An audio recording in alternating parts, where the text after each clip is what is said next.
মায়ের পরিচয় দিয়ে চলে কুকুররা, মায়ের পরিচয় দিয়ে চলে বিড়ালরা, চতুষ্পদ জানোয়ার। সেই চতুষ্পদ জানোয়ারের স্বভাব ইউরোপ কান্ট্রিতে চলছে, কারণ তাদের বাবার কোনো ঠিক ঠিকানা নাই। বিয়ের আগে ওই দেশে বাচ্চা জন্ম দেওয়া কোনো দোষের বিষয় না। তো বিয়ের আগে বাচ্চা জন্ম দিলে এই বাচ্চাটা কি পড়বে না?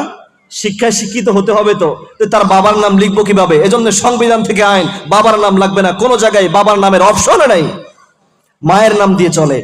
ওই দেশে শিক্ষার হার কম দেখা, শিক্ষার হার শূন্যের কোঠা এই জন্যে, নাকি শিক্ষার হার 98%? কোন শিক্ষা?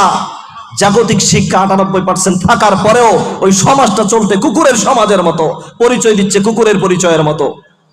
কারণ এই কোরআনের জ্ঞান তাদের মাঝে নাই, এই কোরআনের শিক্ষা তাদের মাঝে নাই।